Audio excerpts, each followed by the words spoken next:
आप सोच रहे होंगे इंडिया में अचानक इतनी बड़ी स्केल पर वॉर और डिजास्टर मॉक ड्रिल्स क्यों हो रही है? क्या सच में कुछ बड़ा होने वाला है? चलिए तो इसका बैकग्राउंड चेक करते हैं। दिल्ली में रिसेंटली लार्ज स्केल वॉर और disaster management mock drills conduct हुई है। इस ड्रिल में इमरजेंसी रिस्पॉन्सेज के ऑलमोस्ट हर एक सिनेरियो को बहुत थरोली टेस्ट और चेक किया गया है, जैसे कि medical emergency, evacuation, coordination between the agencies और बहुत कुछ। सिर्फ दिल्ली नहीं, Kashmere Gate, ISBT, railway station, airports, hospitals और कई सारे पब्लिक सेंसिटिव एरियाज पर भी ये ड्रिल्स कंडक्ट हो चुकी है।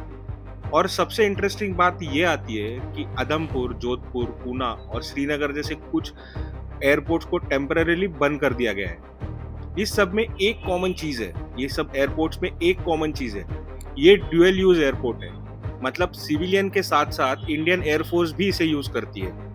जैसलमेर में भी इमरजेंसी सायरन सिस्टम्स को टेस्ट किया गया ताकि लोकल पॉपुलेशन इमरजेंसी सिचुएशंस के लिए प्रिपेयर्ड रहे।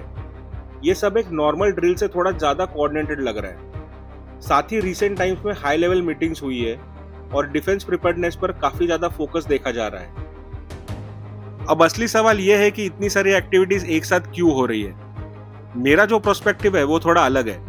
अभी ग्लोबल लेवल पर मिडिल ईस्ट में ऑलरेडी कॉन्फ्लिक्ट चल रहा है और उस सिचुएशन से दुनिया का ध्यान हटाना इतना आसान नहीं होने वाला।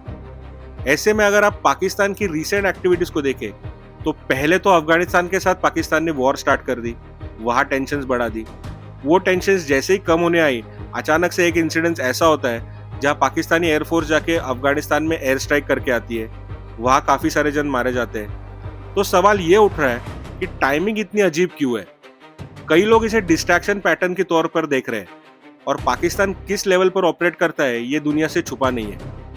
यहाँ और एक पॉइंट भी आता है, क्या इसके पीछे यूएस है या फिर इसके पीछे चाइना है, ये अभी तक क्लियर नहीं हो पा रहा है। लेकिन इतना जरूर है कि ये स्ट्रैटेजीज पाकिस्तान अकेला नहीं प्लान कर रहा। अब थोड़ा लॉजिकल सोचिए, अगर कोई छोटा मोटा इंसिडेंस ग्लोबल लेवल पर होता भी है तो मीडिया उसे 2 या 3 दिन तक कवर करती है, उसके बाद तो लोग भी उसे भूल जाते हैं। पर अगर इंडिया और पाकिस्तान के बीच कुछ एस्केलेट होता है तो क्या वो भूल पाएंगे?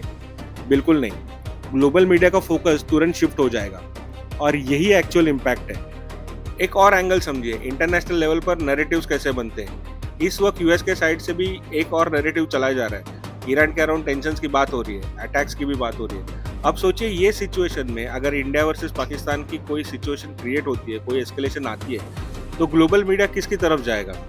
ये पहले भी हम लोग ऑपरेशन सिंदूर के टाइम देख चुके हैं। स्टार्टिंग में रिपोर्ट्स आ जाती है बिना किसी क्लियरिटी के, जैसे कि किसने कितने फाइटर्स गिराए, कितना डैमेज हुआ। सच हो या ना हो, लेकिन परसेप्शन वही बनता है जो ये लोग बनाना चाहते हैं। अब इस पूरे सिनारियो में इंडिया क्या कर रहा है?